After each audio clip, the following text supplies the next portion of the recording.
तर असे मम देशपांडे या मम देशपांडेंच्या कवितेचा अभ्यास आपण आपल्या या संग्रहाच्या निमित्ताने करणार आहोत. मनोहर महादेव देशपांडे. आता या कवीचं वैशिष्ट्य काय आहे? या कवीचं वैशिष्ट्य आहे की ते विदर्भातले कवी आहेत. म्हणजे त्यांचा जन्म विदर्भामध्ये झाला, त्यांचं बरचसं त्यांची कर्मभूमी विदर्भ राहिलेला आहे. मी तुम्हाला जे या संग्रहाच्या प्रस्तावनेचं आणि जे PDF पाठवलेलं आहे ना, त्याच्यामध्ये सगळं आहे. त्याच्यामध्ये अगदी ममनचा म्हणजे मम देशपांडे यांचा जीवनपट, त्यांच्या जीवनातल्या प्रमुख घटना इथपासून ते त्यांच्या कवितांची वैशिष्ट्य, त्यांच्या कवितेचं वेगळेपण, त्यांच्या व्यक्तिमत्वाचं वेगळेपण, हे सर्व अनेक गोष्टी मम देशपांडेंच्या कवितेची आणि त्यांच्या व्यक्तिमत्वाची बहुआयामी चिकित्सा या संग्रहामध्ये आपल्याला दिसते. म्हणून हा संग्रह अत्यंत महत्वाचा आहे आणि म्हणून या संग्रहाला महाराष्ट्र शासनाचा पुरस्कार पण मिळाला. आमचे मित्र डॉक्टर श्याम माधव धोंड आणि आपल्या नागपूरचे प्रसिद्ध समीक्षक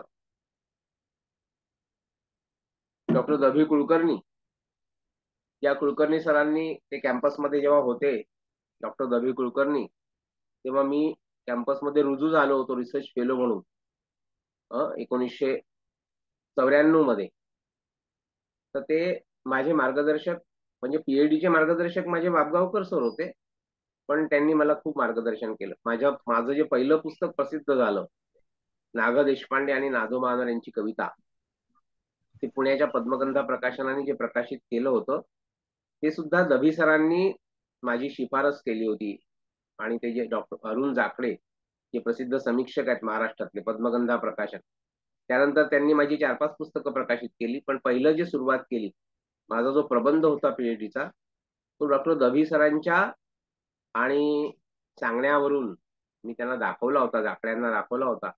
आणि नंतर त्याचं पुस्तक रूपांतर त्यांनी केलं. 2000 मध्ये मला PhD ची पदवी मिळाली. 98 मध्ये मी माझा प्रबंध सबमिट केला होता आणि 2003 मध्ये ते पुस्तक माझं प्रकाशित झालं. त्या सगळ्या याच्यामध्ये दभी सरांचं फार मोठं हे होतं. मी दभी सरांवर एक लेखही लिहिला आहे. तो त्यांच्यावरच्या एका पुस्तकामध्ये, मला असं त्या पुस्तकाच्या प्रकाशनाला पण मी पुण्याला गेलो होतो, त्यांच्या घराकडे तिथे प्रकाशन झालं होतं. तर दभी सरांच्या त्या समीक्षेचा दभी स्पर्श नावाचा लेख मी लिहिला होता. तो दभी सरांना पुष्कळ आवडला होता आणि तो त्यांच्या पुस्तकामध्ये पहिल्या क्रमांकावर त्यांनी टाकलेला आहे. ते पुस्तक आहे. तर डॉक्टर दभी कुलकर्णी हे मराठीतले फार मोठे ख्यातनाम समीक्षक आणि विशेषतः काव्य समीक्षक, पहिली परंपरा, दुसरी परंपरा सारखे ग्रंथ लिहिणारे. आणि दुसरे डॉक्टर श्याम माधव धोंड नावाचे कवी, म्हणजे माझ्या पिढीचे म्हणू आपण त्यांना, ते कवी, मराठीतले उत्तम कवी. त्यांनी जी संपादनं केली, म्हणजे अनिलांच्या काव्याचं त्यांनी संपादन केलं, समग्र अनिल, अतिशय सुंदर संपादन. त्याला सुद्धा महाराष्ट्र शासनाचा पुरस्कार मिळाला आणि त्यांच्या या पुस्तकाला सुद्धा महाराष्ट्र शासनाचा पुरस्कार मिळाला. त्यावेळी 50,000 रुपये त्याची रक्कम होती, आता 1,00,000 रुपयांचा पुरस्कार आहे.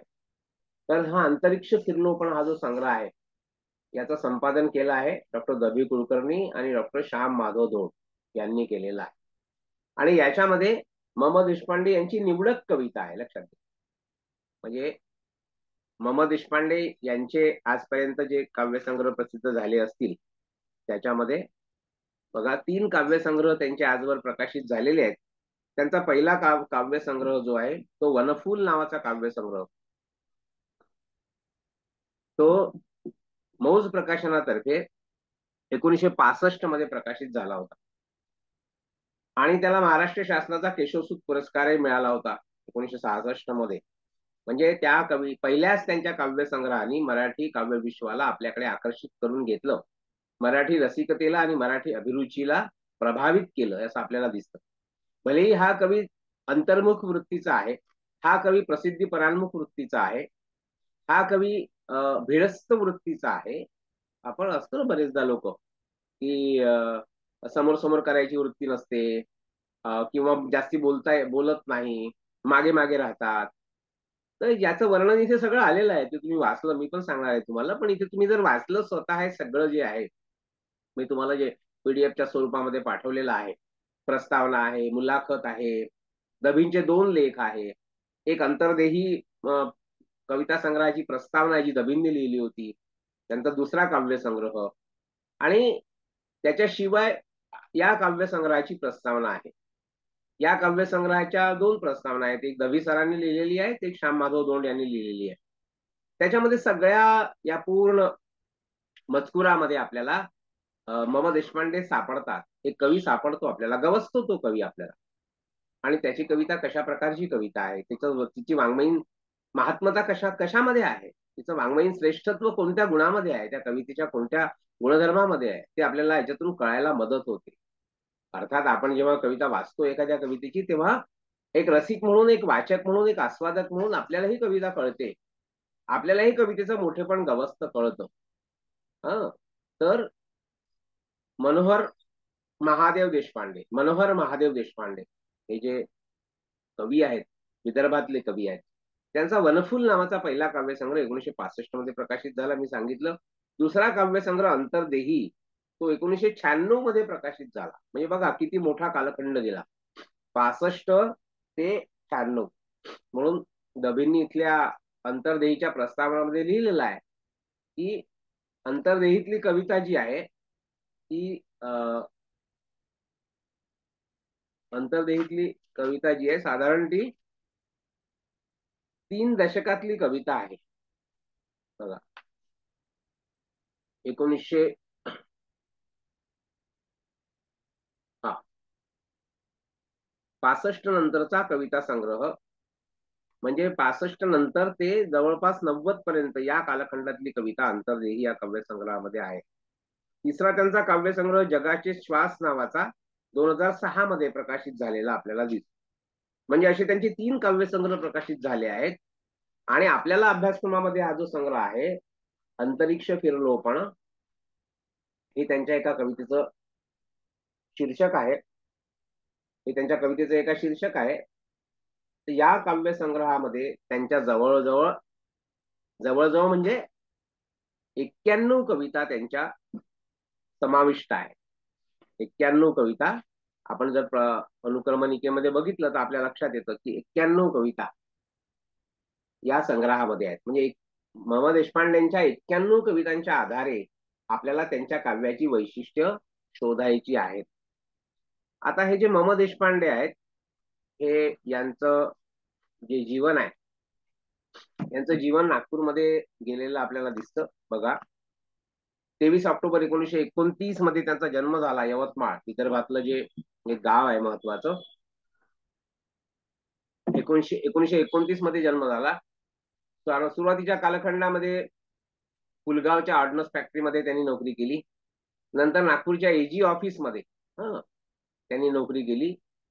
आणि नंतर राज्य पुनर्घटना झाल्यानंतर, म्हणजे 1956 मध्ये राज्य पुनर्घटना झाली आणि 1960 मध्ये मग महाराष्ट्र राज्य निर्माण झालं. त्याच्यापूर्वी आपलं सीपी अँड बेरार प्रांत होता. मध्य प्रांत वराड असं त्याला म्हणायचे, मध्य प्रांत आणि वराड.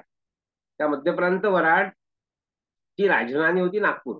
त्याच्यामुळे सगळे ऑफिसेस जे होते त्या काळातले ते नागपूरमध्ये होते. आपल्याला ज्या मोठ्या मोठ्या इमारती दिसतात ना तिथे कोर्टाच्या बाजूला, पोस्ट ऑफिस आहे, हे आहे, ते आहे, ते सगळं त्या काळातली राजधानी असल्यामुळे नागपूर ही राजधानी होती मध्य प्रांत वराडची. आणि मग ती राजधानी गेली भोपाळला, आणि त्याच्यामुळे ही सगळी माणसं मग मध्य प्रदेशात गेली. तर एजी ऑफिसचे जे हे होते, म. देशपांडे नोकरी करत असत तिथे, ते ग्वाल्हेरला गेले. ग्वाल्हेर नावाचं जे प्रसिद्ध गाव आहे, तुम्हाला माहिती आहे ग्वाल्हेर कशासाठी प्रसिद्ध आहे? ग्वाल्हेर सांगा. ग्वाल्हेर कोणत्या व्यक्तीसाठी प्रसिद्ध आहे? ग्वाल्हेर हे शिंदे घराण्याचं, शिंदे सरदार म्हणजे पेशव्यांच्या काळामध्ये जे 2 सरदार होते ना महत्वाचे, शिंदे आणि होळकर. बघा शिंदे आणि होळकर. तर शिंदे ग्वाल्हेरचे आणि होळकर इंदोरचे. इंदोर संस्थान होते दोन्ही. तर ग्वाल्हेरला गेले आणि ग्वाल्हेरमध्ये मग त्यांचं बाकीचं आयुष्य ग्वाल्हेरमध्ये गेलेलं आपल्याला दिसतं. ते त्यांचा जन्म जो आहे तो एका यवतमाळ जिल्ह्यातल्या वाटखेड नावाच्या गावचा आहे. वैशिष्ट्य गोष्ट अशी आहे की आपलं जे कॉलेज आहे म्हणजे आपल्या महाविद्यालयाचे माजी विद्यार्थी आहेत देशपांडे. ही पण एक गोष्ट मला अलीकडच्या काळामध्येच कळली, म्हणजे या सगळ्या वाचनातून कळली की म्हणजे बघा, तुम्ही जसे विद्यार्थी आहात आपल्या महाविद्यालयाचे, तसे आपण ज्या व्यक्तीची कविता शिकतो आहे देशपांडे, हे सुद्धा आपल्या बिंजाणी नगर महाविद्यालयाचे पदवीधर आहेत. म्हणजे ग्रॅज्युएशन त्यांनी, पदवी त्यांनी या महाविद्यालयातून केली आहे. म्हणजे आपले माजी विद्यार्थी आहेत. त्यांच्या कविता ज्या आहेत त्या कवितांचा आपण विचार करताना त्यांचं व्यक्तिमत्व कसं आहे, त्यांचं व्यक्तिमत्व श्रद्धाळू व्यक्तिमत्व आहे. बघा, एखाद्या व्यक्तीचं व्यक्तिमत्व कसं असतं ना, त्याच्यावर त्याच्या कवितेचं वेगळेपण आणि मोठेपण अवलंबून असतं पुष्कळदा. कारण की काय असतं की काव्याचं मोठेपण कशामध्ये असतं, मर्ढेकरांनी जे सांगितलं की लेखनपूर्व आत्मनिष्ठा, लेखनगर्भ आत्मनिष्ठा आणि भावनात्मक तादात्म्य आणि ज्ञानात्मक तादात्म्य या काव्यामध्ये प्रत्ययाला येतं. ही कविता वाङ्मयीन महात्मता अशी प्राप्त करते, वाङ्मयीन मोठेपणा त्या कवितेला प्राप्त होतो. तर आपल्याला यांचं आयुष्य पण असं दिसतं की त्यांच्यामध्ये एक श्रद्धाभाव होता, दत्तात्रयांवर त्यांची श्रद्धा होती, गुरुचरित्राचं पारायण पठण ते करत असत. आणि इथे एक प्रश्न विचारला होता त्यांच्या या मुलाखतीमध्ये श्याम माधव दोंडांनी त्यांना. त्या प्रश्नाचं उत्तर देताना पण त्यांनी याचं स्पष्टपणे उत्तर दिलेलं आहे. बघा, हे बघा, कवितेचं केंद्र कोणतं आहे तुमच्या, याच्यातून आपल्याला व्यक्तिमत्वाचा शोध लागतो ना. मग व्यक्तिमत्वाच्या शोधामध्ये कवितेचा शोध असतो. कवीचं व्यक्तिमत्व आणि कवीची कविता यांच्यामध्ये जे नातं आहे, यांच्यामध्ये जो अनुबंध आहे तो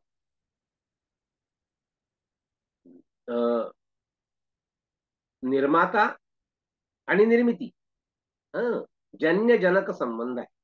निर्माता आणि निर्मिती यांच्यामध्ये काय संबंध आहे, जिथून जसं आईच्या उदरातून जसा बालक जन्माला येतं, तसं कवीच्या उदरातून कविता जन्माला येते. त्याच्यामुळे आईचं आणि मुलाचं जे नातं आहे ते कवीचं आणि कवितेचं नातं असतं. लक्षात घ्या. तर कवीचं आणि कवितेच्या नात्यामध्ये जो अद्वैत भाव आहे, एकरूपता आहे, ती आपल्याला ज्या कवीमध्ये दिसते ना, त्या कवीची कविता आपल्याला मोठी जाणवते, त्या कवीची कविता आपल्याला सखोल जाणवते, त्या कवितेच्या कवितेतला भाव आपल्याला गडद जाणवतो, खोली आणि चिंतन त्याच्या काव्यामध्ये आपल्याला जाणवतं. म्हणून आपल्याला देशपांडेंची कविता ही अत्यंत चिंतनशील, चिंतनगर्भ कविता आहे, आध्यात्मिक वृत्तीची कविता आहे. कारण की त्यांचं व्यक्तित्व आणि त्यांची कविता जणू काही एकरूप झाली आहे. इथे त्यांनी लिहिलेलं आहे, इथे त्यांनी बरेच प्रश्नांची जी उत्तरं दिलेली आहेत किंवा त्यांच्या कवितेचा शोध घेताना त्यांच्या व्यक्तिमत्वाचा शोध आपल्याला महत्वाचा वाटतो. लक्षात घ्या. कारण की हा कवी काय आहे की स्वतःचं व्यक्तिमत्व प्रगट न करणारा आहे. काही लोक असतात ना, आपल्याला माहिती आहे की व्यक्तिमत्वाचे पर्सनॅलिटीचे प्रकार असतात. त्याच्यामध्ये खास करून दोन प्रकार असतात, एक अंतर्मुख आणि एक बहिर्मुख. इंट्रावर्ट आणि एक्स्ट्रावर्ट आपण म्हणतो ना. एक्स्ट्रावर्ट की बोलकार माणूस असतो, बडबड करत राहतो, समोर समोर करत राहतो, उगीच कारण नसताना बोलत राहतो, आणि फालतूची बडबड करत राहतो. असं एक्स्ट्रावर्ट व्यक्तिमत्व असतं. स्वतःला व्यक्त करायचं धडपड करत राहतो. पण एखादा माणूस असतो की तो बाजूला बाजूला राहतो, अंतर्मुख राहतो, फारसं आपलं व्यक्तित्व तो समोर येऊ देत नाही, भिडस्त राहतो, कोणीतरी विचारल्याशिवाय काही बोलत नाही, मौन राहतो. मितभाषी ज्याला म्हणतो आपण, कमी बोलणारा. अंतर्मुख आणि बहिर्मुख. तर ही अंतर्मुख जी प्रवृत्ती आहे ना, त्याच्यामध्ये त्यांना एक प्रश्न विचारला होता श्याम दोंडांनी की कवितेचं केंद्र कोणतं आहे तुमच्या. तर त्यांनी निस्संदिग्ध शब्दात उत्तर दिलेलं आहे. बघा काय उत्तर दिलंय, ईश्वर. काय उत्तर दिलंय, ईश्वर. ईश्वरच मुख्य केंद्र आहे. ते दिसलं नाही, बघा ते दिसलं नाही, म्हणजे मला काही ईश्वर भेटला नाही ते म्हणतात, ते दिसलं नाही, पण आज नाही उद्या, पुढच्या नाही तर 10 जन्मांनी दिसेल. एखाद्या जन्मात मी साधू होऊन येईल, हे अंतःकरणातच पण भोगलेलं. असं उत्तर त्यांनी दिलेलं आहे. तर ही जी त्यांची आध्यात्मिक कविता आहे आणि हा जो त्यांचा भाव आहे तो त्यांच्या कवितेतून कसा व्यक्त होतो, त्यांचं व्यक्तित्व असं आहे. अंतर्मुख आहे. डॉक्टर दवे कुलकर्णींनी त्यांच्या प्रस्तावनेला, या पुस्तकाची जी प्रस्तावना लिहिली आहे ना दभी सरांनी, त्या सुरुवातीलाच आहे ती प्रस्तावना बघा, 2006 मधली प्रस्तावना आहे. त्या प्रस्तावनेची सुरुवातच सुंदर केलेली आहे त्यांनी. याही प्रस्तावनेची सुरुवात आहे आणि अंतर्देहीच्या प्रस्तावनेच्या सुरुवातीमधला तो भाग आहे, की त्यांनी सांगितलं की आमच्या अवतीभोवती इतकी माणसं होती, आम्ही त्या काळामध्ये, म्हणजे माझे गुरु जे होते ना वाबगावकर सर, ज्यांचा मी गौरवग्रंथ काढला नंतरच्या काळामध्ये, प्राचीन अर्वाचीन साहित्यानुबंध नावाचे, कॅम्पसला हे होते, ते एचओडी पण होते, प्राध्यापक होते. मराठी विभागाचे पहिले प्राध्यापक माझे गुरु जे होते मधुकर शंकर वाबगावकर. डॉक्टरेट नव्हते झाले ते, पण फार विद्वान होते प्राध्यापक मधुकर शंकर वाबगावकर. नंतर मुंबईला होते, मुंबईला पण मी त्यांना भेटायला जायचो बरेचदा. त्यांच्या म्हणजे त्यांची मुलं, त्यांच्या मुलाजवळ ते राहायचे मुंबईला. प्रभादेवीला जे सिद्धिविनायकाचं मंदिर आहे, त्या सिद्धिविनायकाच्या मंदिराजवळ माझ्या गुरूंचं घर होतं. तर ते त्या काळामध्ये म्हणजे बाबगावकर सर, राम शेवाळकर तुम्ही नाव ऐकलं असेल, राम शेवाळकरांचं, नानासाहेब शेवाळकर जे थोर मोठे आपले वक्ते होऊन गेले महाराष्ट्रातले, फार मोठे. आपल्या नागपूरला त्यांचं घर आहे, त्यांचा मुलगा आता राहतो इथे, आशुतोष शेवाळकर. आता शेवाळकरांच्या पत्नी म्हणजे आशुतोषच्या आईंचं निधन झालं. आपला जो अंबाझरी रोड आहे, त्या अंबाझरी रोडवर धागा लेआउट मध्ये त्यांचं घर आहे रस्त्यावर, शेवाळकरांचं. शेवाळकर खूप मोठे साहित्यिक वक्ते म्हणून होऊन गेले महाराष्ट्रामध्ये, नानासाहेब ते. आणि वाबगावकर सर माझे गुरु आणि डॉक्टर दभी कुलकर्णी, हे लोक एकेकाळी मित्र होते, चांगले जवळचे मित्र होते, आणि त्याचा उल्लेख इथे आलेला आहे. तर हे सगळे लोक त्या काळामध्ये जे काही एक नागपूरला एक वातावरण होतं, त्या स्वातंत्र्यपूर्व काळातली गोष्ट आहे ही बहुतांशी. स्वातंत्र्यपूर्व आणि स्वातंत्र्योत्तर काळाला जोडणारा काळ आहे तो. स्वातंत्र्योत्तर काळाला जोडणारा काळ आहे, 1960, 50, 60च्या दरम्यानचा. तर त्या काळामध्ये ह्या लोकांनी म्हणजे दभींनी वर्णन केलं आहे की या सगळ्या मित्रांमध्ये एक असा मनुष्य होता, सगळेजण इकडे तिकडे जायचे, याला त्याला भेटायचे. एक असा मनुष्य होता की तो आमच्यामध्ये यायचा कधी कधी, ते म्हणजे मम देशपांडे. पण काही ते बोलायचे नाही, फक्त एखादी कविता आपली वाचायचे, भेटायचे. डॉक्टर शरदचंद्र मुक्तिबोध नावाचे जे फार मोठे कवी होऊन गेले, त्या शरदचंद्र मुक्तिबोधांची कविता यावेळेला आपल्या अभ्यासक्रमामध्ये नाही आहे, पण मुक्तिबोध हे ममनचे चांगले जवळचे मित्र होते. कारण हे मुक्तिबोध मार्क्सवादी विचारांचे होते आणि ममनी जे लिहिलेलं आहे की मम आध्यात्मिक विचारांचे होते, मानवतावाच्या विचारांचे होते. विचार त्यांचे वेगळे होते, म्हणजे विचारधारा वेगळी होती, पण त्यांचा मैत्रभाव जो होता तो अंतरंगातला मैत्रभाव होता. कारण की कदाचित असेल की दोघेही मितभाषी होते. शरदचंद्र मुक्तिबोध नावाचे जे कवी होते, मधल्या काळामध्ये मी त्यांच्या घरी, त्यांचा मुलगा, आपल्या बाजूचं जे मोहता सायन्स कॉलेज आहे तिथे प्राध्यापक होते डॉक्टर प्रदीप मुक्तिबोध, त्यांचा मुलगा. त्यांची जेव्हा त्यांच्या कवितेवर मी लेख लिहिला होता त्यांच्या जन्मशताब्दी वर्षानिमित्त तरुण भारत मध्ये, तेव्हा त्यांच्याकडे मी गेलो होतो. आणि आपल्या अभ्यासक्रमामध्ये जेव्हा मुक्तिबोधांची कविता घ्यायची होती तेव्हा पण मी गेलो होतो. तर हा सगळा जो हे सगळी जी लोक माणसं आहेत त्या काळातली, ही जी कवी हृदयाची, आणि ही कशी तत्वनिष्ठ होती, ही कशी आपल्या व्यवसायाशी एकनिष्ठ होती, ही कशी प्रामाणिक होती, ही कशी, यांनी कसं झोकून दिलं होतं साहित्यासाठी, या सगळ्यांचं वर्णन इथे केलेलं आहे. आणि त्याच्यातून आपल्याला हेच दिसतं की याच्यातून मग चांगलं साहित्य निर्माण होतं. तत्वनिष्ठा आणि तडजोड विहीन जीवन असल्याशिवाय, कणा असल्याशिवाय माणसामध्ये, आणि झोकून देण्याची वृत्ती असल्याशिवाय अशा प्रकारचं चांगलं साहित्य निर्माण होऊ शकत नाही. ऍडजस्टमेंट करून आणि आपली प्रसिद्धी करून तो आज खूप लोक करतात की स्वतःच्या प्रसिद्धीचे ढोल स्वतःच वाजवतील आणि स्वतःच सगळं हे करतील समाजासमोर. पण हा जो काळ आहे, या कालखंडामध्ये या कवींनी ज्या प्रकारच्या कविता लिहिलेल्या आहेत त्या कवितांचं मोठेपण आपल्याला त्याच्यामध्ये बघता येतं. तर मी सांगत होतो की त्यांचं व्यक्तिमत्व अशा प्रकारचं अंतर्मुख व्यक्तिमत्व आहे, अंतर्मुख व्यक्तिमत्व आहे. आणि त्याच्यामुळे त्यांच्या व्यक्तिमत्वाचं प्रतिबिंब त्यांच्या काव्यामध्ये पडतं. त्यांनी सांगितलं की त्यांच्या कवितेचं केंद्र काय आहे, ते ईश्वर आहे. त्यांची जी कविता आहे अंतरिक्ष फिरलोपण, त्या कवितेमध्ये आपल्याला दिसतं. ते कवितेमध्ये काय म्हणतात बघा, जे या कवितेचं, या संग्रहाचं शीर्षक पण आहे, अंतरिक्ष फिरलोपण. अंतरिक्ष फिरलोपण, गेली न उदासी, गेली न उदासी. बघा त्यांच्या काव्याचं एक अत्यंत महत्वाचं वैशिष्ट्य सांगताना डॉक्टर दभी कुलकर्णींनी आणि अनेकांनी, किंवा आपल्यालाही जाणवतं ते, एखादा समीक्षक आपल्याला काय करतो, वाट दाखवतो. शेवटी कविता आपल्याला आपली समजून घेता येऊ शकते, समजून घेता येऊ शकते, पण ती समजून घेण्यासाठी आपल्याला काही दरवाजे उघडे करायचं काम समीक्षक करतात. कवितेचं मर्म, कवितेचं मोठेपण साध्या आस्वादकाला, रसिकाला, वाचकालाही समजून घेता येऊ शकतं. जाणकार असेल तो तर समजून घेता येऊ शकतं. पण जेव्हा आपण एखाद्या समीक्षकाची समीक्षा वाचतो, दभींसारख्या समीक्षकाची जर तुम्ही वाचली ना समीक्षा, तर तुम्हाला त्या काव्याचं गुह्य, काव्याचं मर्म, काव्याचा गाभा तोच कळतो. तो गाभ्याकडेच घेऊन जातो आपल्याला.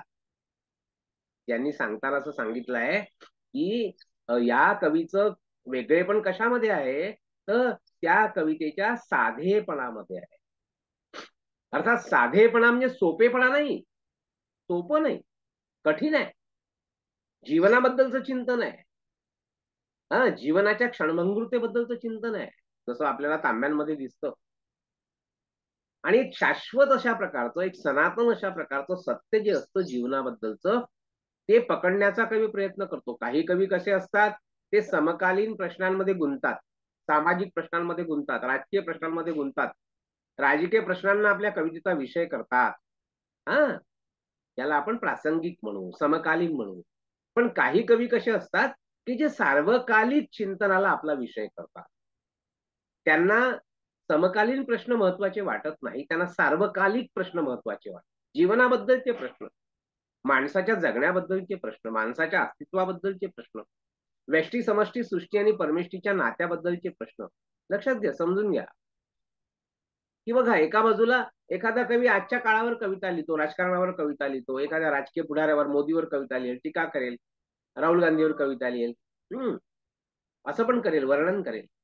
पण एखादा कवी काय असतो, हे सगळं टाळून तो मानवी जीवनातले जे शाश्वत प्रश्न असतात, सनातन प्रश्न असतात, चिरंतन प्रश्न असतात, त्याच्यावर आपला फोकस करतो, आपलं लक्ष केंद्रित करतो.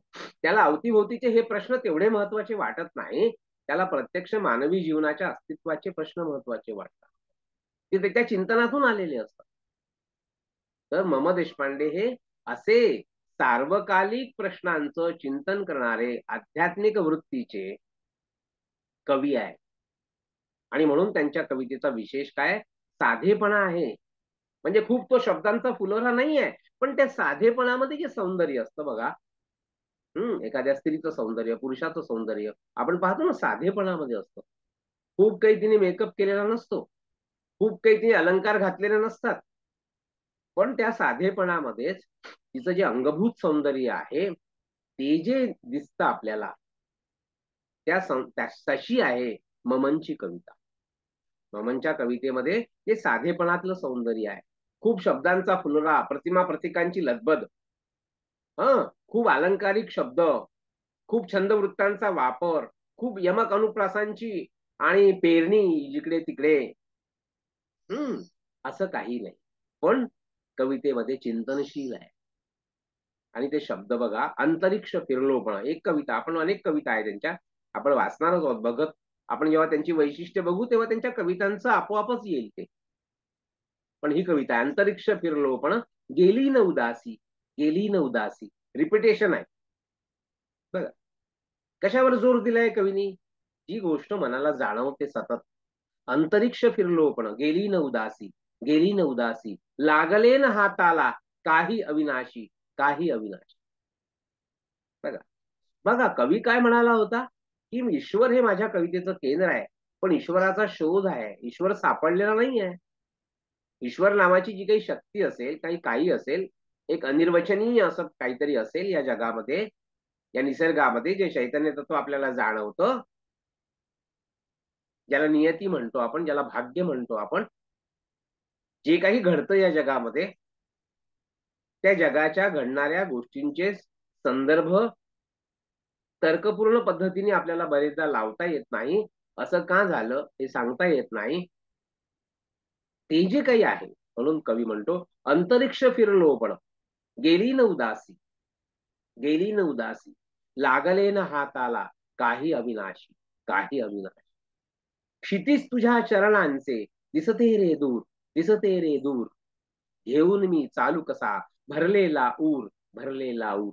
बघा, त्या त्या अनिर्वचनीय तत्वाचं एक शोध आहे आणि हा शोध चालला आहे. हा शोध चाललाय सतत. क्षितिज तुझ्या चरणांचे. बघा, क्षितिज तुझ्या चरणांचे. क्षितिज कसं असतं?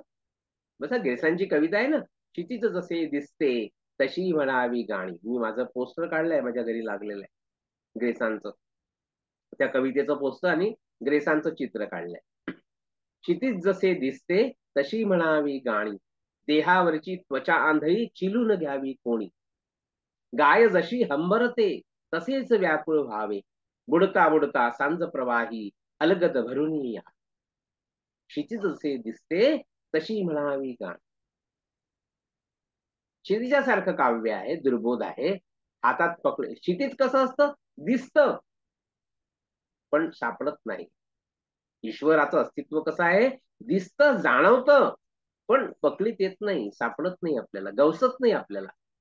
पुढे पुढे जातं. आपण जसं जातो समोर समोर, तसं क्षितिजही समोर समोर जातं. तसं असतं ना हे अनिर्वचनीय. आणि जे तत्व आहे निसर्गातलं, ते कसं आहे ते आपल्याला जाणवतं. वारा आपल्याला जाणवतो, वाऱ्याची झुळूक आपल्याला जाणवते, पण दिसत नाही. हा वारा चाललाय असं दिसत नाही आपल्याला. धूळ दिसते आपल्याला, धूळ दिसते आपल्याला, वारा नाही दिसत. आणि हे जे असंच आहे ईश्वराचं स्वरूप. म्हणून ते काय म्हणतात बघा, क्षितिज तुझ्या चरणांचे दिसते रे दूर, दिसते रे दूर, दिसतं मला कुठेतरी समोर आहेस तू म्हणून, घेऊन मी चालू कसा भरलेला ऊर. आणि माझा ऊर भरलेला आहे, भरून आलेला आहे. तुझ्याविषयी मला वाटतं ऊर भरलेला आहे माझा. म्हणजे माझं अंतःकरण, माझं मन, माझं हृदय तुझ्या आठवणींनी भरलेलं आहे. जरी वाटे जड कळले तळ कळला ना. जड आणि चेतन या विश्वामध्ये असतं ना. जड, जड तत्व, या वस्तू, आपण, शरीर, जड तत्व, आत्मतत्व आणि जड तत्व, जड तत्व आणि चैतन्य तत्व. हा, ते जड कळले. जड कळतं आपल्याला, जाणवतं आपल्याला. हे आपण माहिती आहे, टेबल आहे, इथे आहे, मी आहे, तुम्ही आहे, आपण सगळे आहोत, पुस्तक आहे, ते आहे. हे जड आहे, जड आहे. याच्यामध्ये चैतन्य नाहीये, जड आहे. जरी वाटे जड कळले तळ कळला नाही, तळ कळला नाही, जड म्हणते माझा तू क्षितिज म्हणे नाही, क्षितिज म्हणे ना. म्हणजे माणसाला जड लौकिक असतं त्याचा आपल्याला मोह पडतो ना. पैसा, संपत्ती, हे ते, अमक्या गोष्टी, हे ते जड. जड म्हणते माझा तू. तर आपल्या अवतीभोवतीचं जे जड असतं ना, ते आपल्याला आपल्यामध्ये गुंतवून टाकतं. आणि जड म्हणते माझा तू क्षितिज म्हणे नाही. पण क्षितिजामध्ये जे, क्षितिजाच्या पलीकडचं जे तत्वंत, अरे तू काय कशामध्ये गुंतलाय, ते आपल्याला आठवण करून देतो. नाही नाही, जड म्हणजे तू नाहीये, तू म्हणजे आत्मतत्व आहे, तू म्हणजे ब्रह्मतत्व आहे. हे आपल्याला खेचत असतं ना. हा संघर्ष चाललाय, जडतत्व आणि चैतन्य तत्व, ईश्वरी तत्व आणि हे अवतीभोवतीचं जग. हा संघर्ष चाललाय. बघा किती सुंदर कविता आहे. कवितेचं मोठेपण कशामध्ये आहे की एक तत्व जे असतं किंवा एक जी अवस्था असते, आध्यात्मिक अवस्था, एक मानसिक अवस्था, ती अवस्था इथे कवीने पकडलेली आहे. कवीचं मोठेपण याच्यामध्येच आहे. मर्म मोठेपणाचं कशामध्ये आहे? ज्ञानेश्वर म्हणतात ना, अतिंद्रिय ते भोगवीन इंद्रिया कर. अतिंद्रिय ते भोगवीन इंद्रिया कर. म्हणजे काय आहे? तर मी माझ्या शब्दांच्या माध्यमातून जे अतिंद्रिय गोष्ट आहे, म्हणजे जे आपल्या इंद्रियांच्या पलीकडची आहे, ती शब्दांच्या माध्यमातून तुम्हाला अनुभवाला आणून देईन. हे जे काही हे आहे कवीचं मोठेपण, जे आपल्याला दिसत नाही, अनुभवता येतं, ते कवीच्या शब्दांमध्ये मूर्त होतं. कवीचे शब्द त्याला गोठवून टाकतात आणि कवीचे शब्द शब्दांच्या माध्यमातून ते आपल्या समोर आणतात. शब्दा, आम्ही सांगितलं, शब्दा वाचून कळले सारे, शब्दांच्या पलीकडले. पाडगावकरांची कविता आहे ना. काही अनुभूती कशा असतात, शब्दातून व्यक्त करता येत नाही. पाडगावकरांनी त्या कवितेमध्ये म्हटलेलं आहे, शब्दा वाचून कळले सारे, शब्दांच्या पलीकडले, सहज तुला पाहियले आणिक घडू नये ते घडले. स्त्री आणि पुरुषातलं जे प्रेमाचं नातं आहे ते पाडगावकरांनी या कवितेमध्ये वर्णन केलं आहे. आणि त्या नात्यामध्ये जो मिलनाचा आनंद आहे, सहवासाचं सुख आहे, ते कसं आहे, ते वर्णनाच्या पलीकडलं आहे. आठवते कवितेत वर्णन केलंय, आठवते पुनवेच्या रात्री, आठवते पुनवेच्या रात्री, लक्षदीप विरघळले गात्री. मिठीत तुझिया या विश्वाचे रहस्य मज उलगडले, शब्दा वाचून कळले सारे शब्दांच्या पलीकडले. बघा, ही जी अनुभूती आहे स्त्री पुरुषातल्या मिलनाची, त्याच्यातला जो आनंद आहे तो शब्दातून व्यक्त करता येत नाही असं कवीने म्हटलेलं आहे. पण गंमत कशी आहे, त्यातला विरोधाभास कसा आहे की हे सगळं कवी शब्दातूनच व्यक्त करतोय. शब्द हे सगळं शब्द कवी सांगतोय ना की शब्दा वाचून जे आहे, शब्दा वाचून कळलेलं ते कशातून व्यक्त केलं, कवीने शब्दातूनच व्यक्त केलं ना. तर हे जे सामर्थ्य आहे कवितेचं, हे या कवितेमध्ये दिसतं की जरी वाटे जड कळले तळ कळला नाही. बघा किती सोपे शब्द, सुंदर शब्द, आणि त्याच्यातून मर्म व्यक्त केला आहे. जड म्हणते माझा तू, क्षितिज म्हणे नाही, क्षितिज म्हणे नाही. अंतरिक्ष फिरलो पण गेली नवदास, गेली नवदास. अशा प्रकारची ही कविता आपल्याला दिसते की म. देशपांडेंची ही जी कविता आहे यांच्या यांच्या कवितेमध्ये, अर्थात यांच्या सगळ्या कविता काही अशाच आध्यात्मिक आहे असं नाही आहे, हा लक्षात घ्या. सगळ्या कविता अशा नाही आहेत. त्यांच्या सामाजिक कविता आहेत, अनेक सामाजिक विषयांचं चिंतन त्यांच्या कवितेमध्ये असतं. पण ते चिंतन कसं आहे, आक्रस्थळ नाही आहे. एखाद्या जसं यशवंत महाराजांच्या कवितेमध्ये एक संताप असतो, एक आग्रह असतो, एक आग्रह असतो, टीका टिप्पणी असते समाजाच्या व्यवस्थेवरची. खूप कोणाला कोणाला शिव्या दिलेल्या असतात, ईश्वराला, याला त्याला त्याला, वेगवेगळ्या शक्तींना, राजकीय पक्षांना. खूप टीका टिप्पणी केली असते. असा एक आग्रही सूर असतो. म. देशपांडेच्या कवितेमध्ये तो नाही. म. देशपांडे या कवितेमध्ये सामाजिक आहे, सामाजिक प्रश्नांवर कविता आहे, राजकीय प्रश्न पण त्याच्यामध्ये आलेले आहेत. पण त्या सगळ्यांचा सूर कसा संथ, एखाद्या नदीचा प्रवाह कसा असतो ना, खूप खळखळ खळखळ वाहतो. उथळ पाण्याला खळखळाट फार म्हणतात तसं पण असतं. एखादा ओढा जो असतो, पण गंगेचा प्रवाह कसा असतो, शांत असतो, गंभीर असतो, असा खूप आवाज येतच नाही त्याचा. जिथे उथळ असतं तिथे आवाज येतो. पण अशी जी नदी वाहते, आपण पहा गंगेच्या, तुम्ही किनाऱ्यावर जर गेले, वाराणसीला आम्ही गेलो होतो मागे, काशीला, माझ्या आईंच्या अस्थीचं विसर्जन करायला मागल्या 2-3 वर्षांपूर्वी. तर गंगेचा प्रवाह कसा वाहतो, संथपणाने वाहतो. खोल आहे ना तो, खूप खोल आहे तो खूप. आणि ही कविता कशी आहे, जितकी खोल आहे तितकी शांत आहे, तितकी संथ आहे. बघा यातला आशय कसा आहे, यातला आशय जीवनाचं चिंतन, सखोल चिंतन मांडणारा आशय आहे. म्हणून ती संथ शांत कविता आहे. शांतपणाने वाहते, शांतपणाने वाहणाऱ्या एखाद्या खोल नदीच्या प्रवाहासारखी आहे. आणि अनेक विषय आहेत त्याच्यामध्ये, त्या अनेक विषयांना स्पर्श करत कवींनी कविता लिहिलेली आपल्याला दिसते. आपण त्यांची एक कविता इथे आज घेऊ, आता वेळ संपत आलेली आहे. तर मी एक कविता फक्त त्यांची वाचतो, प्रसिद्ध कविता आहे, आणि त्या कवितेपाशी आपण आजच्या व्याख्यानाचा शेवट करू, आणि उद्याच्या तासिकेमध्ये त्यांच्या कवितांची सगळी वैशिष्ट्ये घेऊन आपण हा विषय पूर्ण करू. खूप काही डिटेल आपल्याला घेण्याची गरज नाही असं मला वाटतं. यांच्या सगळ्या कवितांची वैशिष्ट्ये जी आहेत ती मी तुम्हाला नंतर उद्याच्या पिरियडमध्ये आपण बघू, की त्यांच्या कवितांचं वर्गीकरण कसं करता येतं, त्यांच्या कवितांमध्ये कोणते कोणते विषय येतात त्यांच्या कवितेमध्ये, आणि विषयांचा वेगळेपणा कसा आहे ते आपण इथे पाहणार आहोत. बघा, त्यांची एक कविता, तहान नावाची कविता आहे, 33 नंबरची. मी मगाशी जो उल्लेख केला होता ना त्या त्या कवितेचा, की ती अभ्यासक्रमामध्ये बने होती, ती कविता आपण वाचून आजच्या याचा शेवट करू तहान नावाची प्रसिद्ध कविता आहे. अशीच कविता आहे. काय म्हणतात ते बघा, जीवनाबद्दल चिंतन करणारी कविता आहे. मी सांगतो की जीवन चिंतन मांडणारं एक कविता वर्ग असतो. एक प्रासंगिक प्रश्नांना